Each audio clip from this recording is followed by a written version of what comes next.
So, welcome back. Thank you for joining us. I hope that short break was useful. I'm delighted to have our speakers back with us from this previous session, and I have some questions for you all. My first question has to go to Rend, and it's a question from the chat. Can you remind us, can you tell us again, what was the Lebanese word, the term in the Lebanese dialect? Yeah, so the word I was referring to is alam. Technically, if we take the same word and we study it in the standard Arabic, which is the written formal dialect for everyone, it only means world. But in our daily use in Lebanon, in the oral dialect, we use it to refer to people or world. Great, thank you very much. I have some more questions that have come in. So we'll probably go in the order of the speakers. So Manyang, how do you think the experience of refugees can help us better understand the benefits of global citizenship? How do we make that clear? How do we ensure we're hearing and understanding the message? Can I just ask speakers to remember to mute their audio feeds from us when they speak so we don't get feedback? Thank you.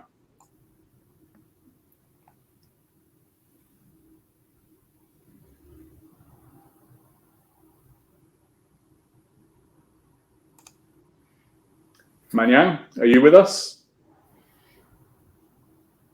Okay, we seem to have a slight technical fault there, so I will go to Mariana with a question, and we will come back to Manyang if he's able to rejoin the chat. So, Mariana, community design is often thought of, perhaps understandably, as a local problem with local solutions. And you've given us a good indication of working in other communities where you're not a local. Can you tell us how a global perspective can inform local innovation and progress, do you feel? Well, I feel that the real knowledge being shared is the change of logics. So we are talking about local solutions made by the local, right?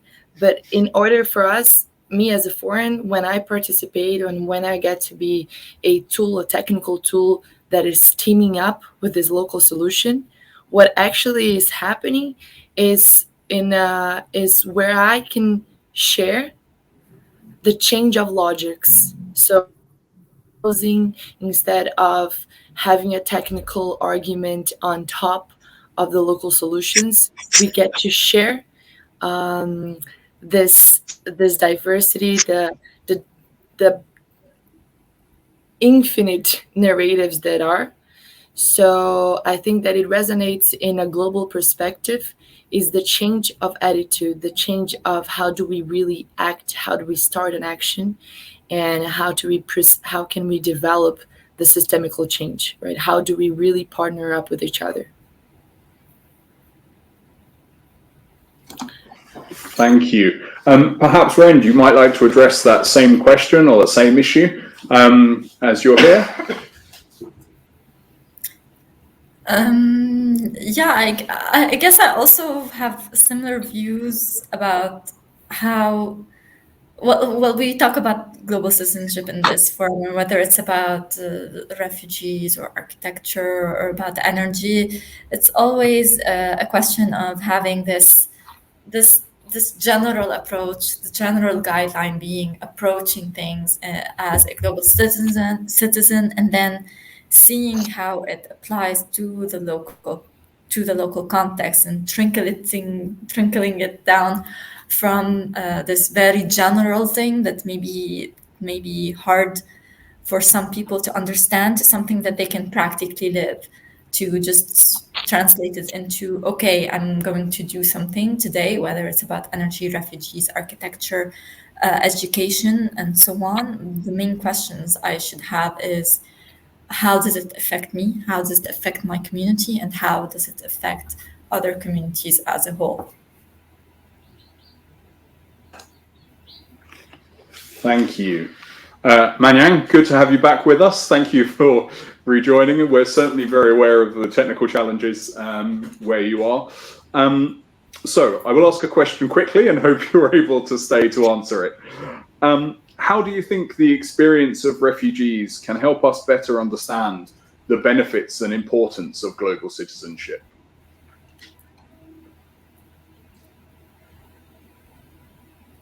You know, we only people that respond to our interests. I think the way the experience, a lot of refugees already been showing that by working hard, they'll create a job opportunity. By working hard, they will connect well. Even the co-founder of Google is refugees, and there are a lot of contribution that was done by refugees that are given opportunity to a lot of people now. We're using some of them use Google every day, and even Steve Jobs, his father, was also a refugee from Syria. So there's a lot of things that refugees have done, and maybe they are put in a perspective where people should, you know, when they go shopping, they can see that this is a contribution by a global citizen that done a lot of work in where they are. I think experience like so many different experience by refugees is that, you know, your life, you know, no life is promised. Like nothing is promised in life. Even a lot of refugees, their life is not promised. But if you look back, you can see that they are thriving through a lot of hard work. And I think that's experience we can see. They can create jobs, they'll work to contribute to society.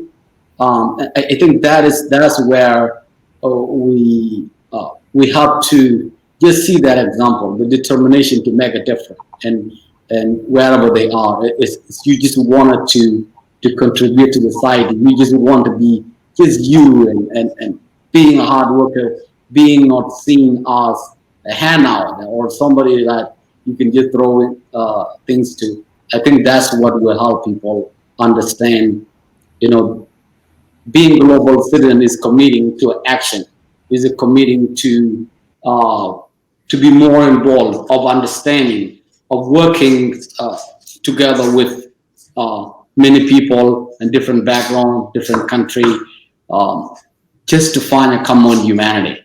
You know, I think that's what a refugee can teach us more. Thank you.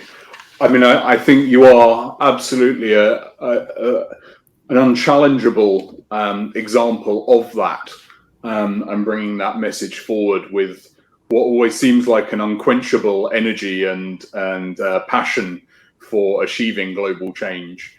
And I know that's very visible in your work. We have another question from the chat, which I think is to Rend.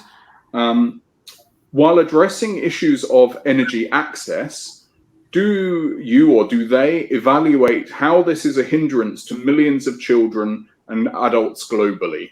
You may not have the answer, but I'll certainly ask the question. Thank you. Okay, so I don't have a perception of every single study or program that's done in energy access, but I do know that it is a matter that's taken very seriously, whether in the international community. We saw that there are 5 targets for the SDG 7, for the Sustainable Development Goal 7, and one of them is energy access.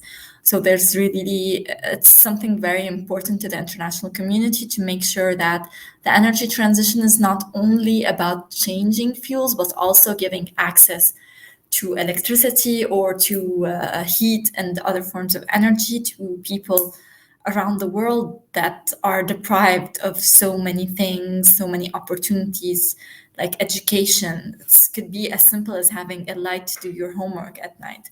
So this is from the international community perspective, but also being right now in a PhD and working with close to the research field in energy, I also see that there's some scientific and academic literature about energy access and the effects that this can have on the well-being, whether it's social well-being, the education, the access to different opportunities, the development of the business sector.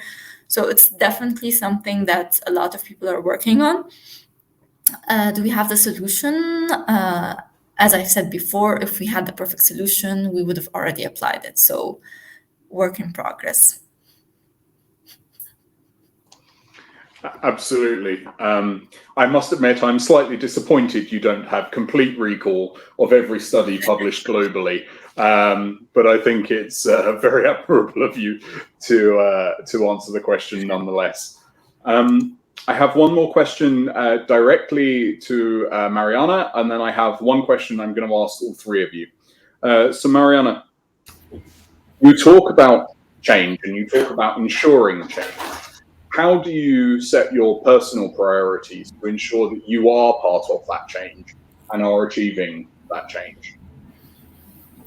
Well, in my perspective, is a constant self-questioning process of questioning the priorities, right? Because when our environments are constantly influencing our choices, our way to work, and we are constantly being sold priorities. So actually, for me, is the moment of stillness to really connect of what are my own priorities, so I can follow them and align my desires, because I truly pursue that this priorities that is connected to this moment of silence will lead us to work for the collective. So for me, I would say that is a constant activity of talking to your priorities, right? Because otherwise we always give the justification of resources, right? Of economical resources. So we cannot do this, we cannot change. There's so many obstacles because of resources. And we already know that that's not it, right? If we do the maths, that's not it. The problem is not the resource, the economical resource. The real problem here is will, is the will to change. So when I talk and share with people, especially when we have these moments of privilege to be here in this platform, is questioning ourselves, like, do you have the will to change yourself? Because it takes an everyday task to choose to work for the collective, right? So and I truly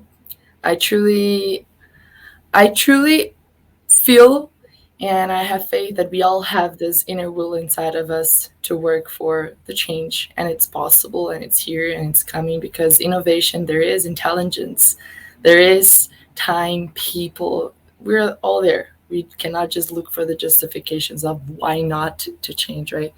So yeah, let's do it. Thank you. Thank you. And you couldn't have created a more perfect segue to my final question for all three speakers.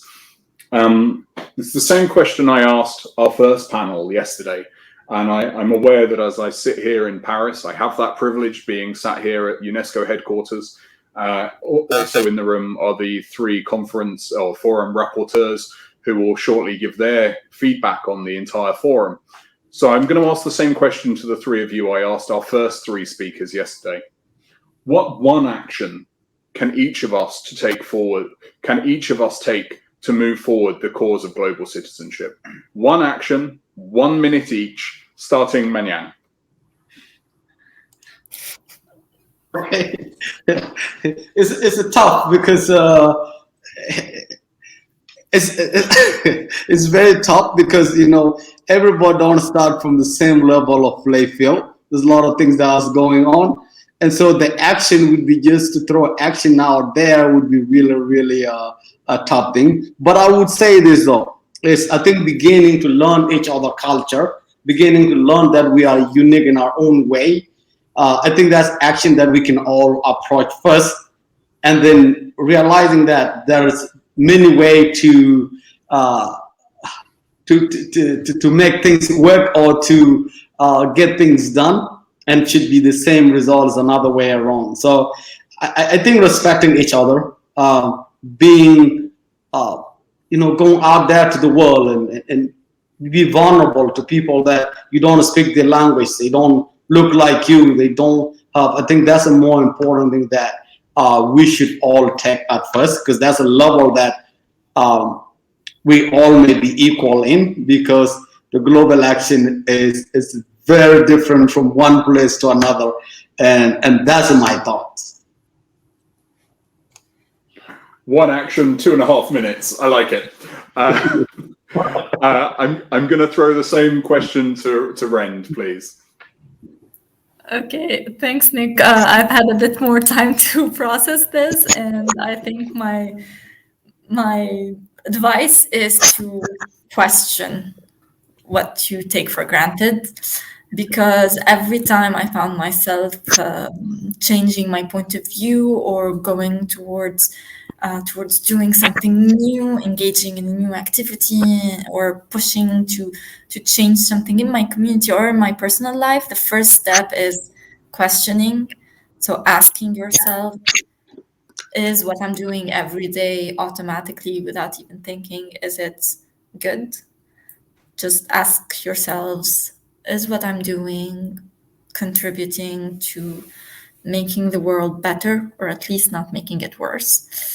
If it is making it better, then good for you. If it's not, then maybe you should do something about it.